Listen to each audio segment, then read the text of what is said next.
Kagurabachi chapter 109. A lot happens. Soga locks in, we see the maladiction, everything goes horrifically wrong, Samura does something crazy, and I'm still somehow just gonna find a way to turn this chapter into Shiba glaze. So it starts off with a panel that looks like it's been drawn by Prime Togashi before he got the, crippling spine cancer. And basically, yeah, we get confirmation Chihiro was stabbed in the heart and N10 has been destroyed to the point where it is now literally disintegrating in his hand, and by the time we get halfway through the chapter, the hilt is gone. It is gone. Chihiro's lying on the floor, he's like almost dead, and he's laying there crying just like he doesn't know what to do anymore. I don't blame him, to be honest. I don't blame him, because this Soga guy, bro, you look at Madara, you look at Sukuna, you look at...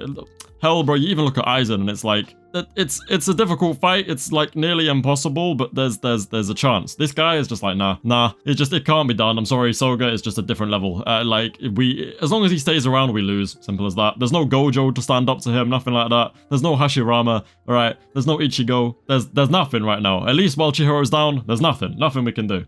Kinda. But yeah, so we get some really nice dialogue from Soga, basically talking about how Chihiro's lost his divine protection, and how he basically just shits on Kunishige and is like, that guy's washed, bro. After the war, he got all soft, and it dulled his skills, and that's why both you and the N10 are like a dud, basically. You're not the prime product that Kunishige was able to create back in the day. He got washed and created this. It's unfortunate.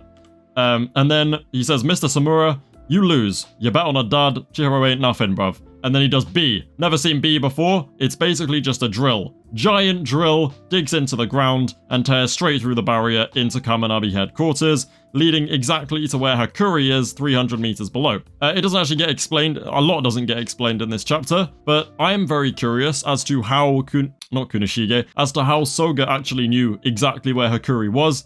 I don't know if he has like an extrasensory ability or what, but he knew exactly where Hakuri was going to be, so he drills down and basically goes straight there into the room, and he's confronted with Hokuto and Izuru, who were in there with Hakuri, right, the barrier room. For some reason, those two have just been standing around dawdling for the last few minutes. Izuru raises a hand, immediately hands cut off, and he's cooked, he's done. Did we expect anything more from that guy? No, because he's obviously a fraud and a bum. Do you know who isn't a fraud and a bum, though? My goat, Togo Shiba. Listen, I have things to say about Shiba that some of you are not going to like to hear because he keeps getting slandered. However, I think it's crazy that Soga managed to somehow detect where Hakuri was, and he got down there knowing Hakuri was there, and then in that time of Soga figuring it out and going down there, Shiba had already managed to get Hakuri out of there. Now, Shiba does say oh, I finally found you, which implies Shiba had been looking for a while, maybe, but I don't really buy it because how did he know? He doesn't even know what's happened to Chihiro and Samura. He can't go near them because if he goes in the Swordmaster's range, he's gonna get life drained. So he hasn't heard what Soga's been talking about. He couldn't have possibly heard that Soga was gonna go after Hakuri, but he still got Hakuri out of there at exactly the right time. Coincidentally, he found him at exactly the right time. Literally as Soga's going down is when he gets Hakuri out. That don't make any sense. How does he know? And it's not the first time Shiba's done that, alright? There have been many other times, almost every other time in the series, Shiba turns up at exactly the right moment in a position where it's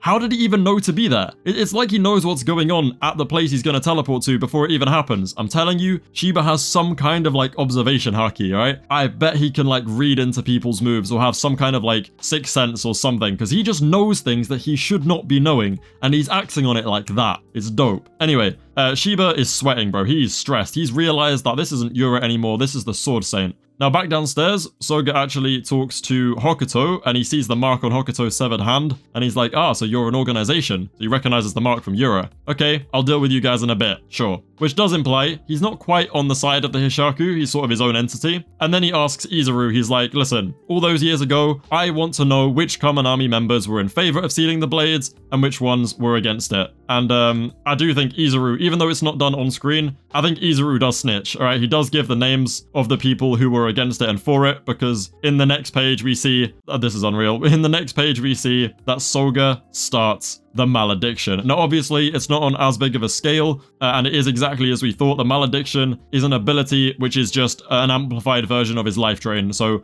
within a certain area of his choosing, wherever he directs his bloodlust, he will drain anyone he chooses of their life, which is what he is doing to all the people who were very much for sealing the blades, but he's left people like Kazen alone who were supposedly against sealing the blades, which means Izuru snitched. Bad Izuru. We all knew you were trouble. But yeah, each key, Uraha, Samura, Nope. Ichiki, Uraha, Azami, they're all cooked. They're all getting flowers. Like, bruv, Uraha and Azami were already nearly dead anyway. Like, this is overkill, but still. Just before this happens, though, we get some interesting, more Shiba glaze, I know. Some interesting thoughts from Shiba, who is looking hella stressed, and he's going, if I join the fight, am I just going to cause more deaths? Like, am I going to cause more trouble? Because even, like, Samura Suzaku's not doing anything, and this is the Sword Saint we're talking about. It's a different level. I do like how in that panel, though, he's going, will I cause more deaths, not will I die? I'm just saying. And then, yeah, that's when he says we can use Hakuri to basically get the enchanted blades to the other two bearers, so Subaru and the girl. And then he's basically saying we need to get the people who are our allies, so like Azami, Ikuto, Uraha, Kiri, Natsuki, Ichiki, the people in favor of sealing the blades, the people who are on Chihiro's side.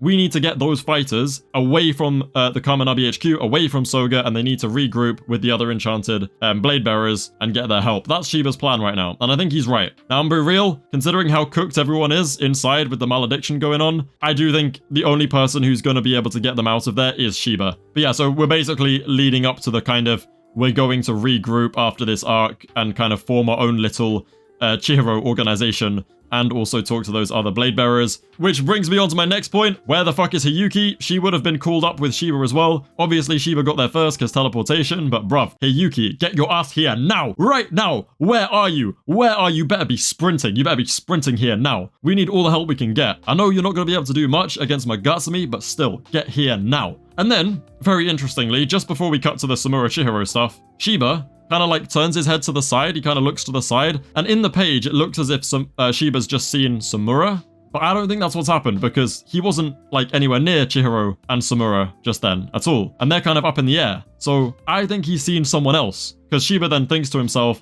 the only way to stop the Swordmaster is, and then he gets cut off by someone next to him saying, Mr. Shiba. Now, most likely this person is just Hakuri, who has an idea. We don't find out what this is about in this chapter though, of course not, we're just getting blue balls. But I think that moment right there was overlooked in this chapter by a lot of people. It's, Shiba looks like he's having this realization moment, and he's going, the only way to stop the Swordmaster is, what is it? What is it? He has something in his mind, what is it? Now I could use my agenda and say the author intention here is, the only way to stop the Swordmaster is, next line, Mr. Shiba. But obviously that's not the case, because I don't think Shiba's thrown down with the Swordmaster like that. Anyway, we then see Samura kind of lying there. He's cooked, he's got flowers growing in him as well.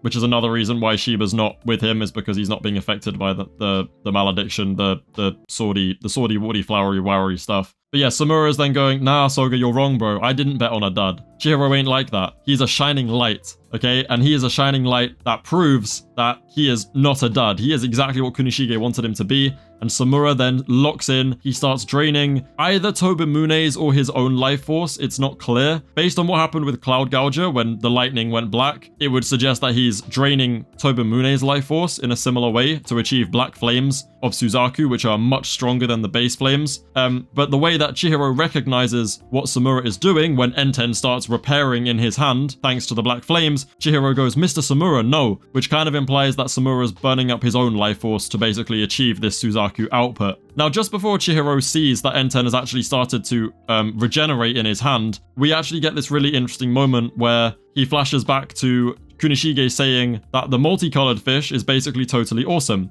which is a weird thing to throw into this considering through the whole fight he's been using Nishiki.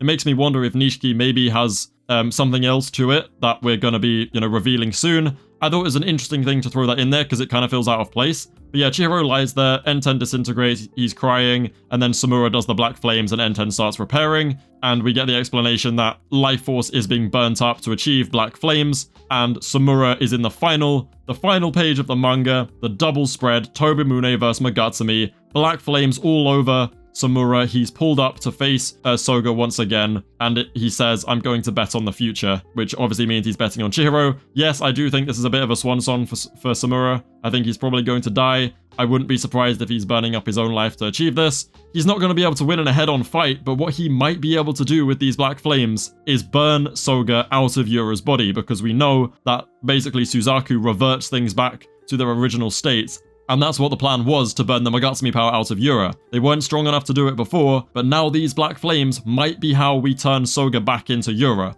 which is really important because before this moment, we had absolutely no idea how to get rid of Soga. There is no other possible way of beating this guy, or even like giving ourselves an opportunity to regroup without being chased down by him without this. This is giving us a chance. We are going to potentially burn Soga out of Yura. Where we go from there, I don't know, but it's the only solution that we have managed to find in like the last 5 chapters. So yeah, that's the end of the chapter, and it's peak. Shiba glaze all round, Samura locked in, Chihiro kind of had a nice little moment, Izuru got cooked.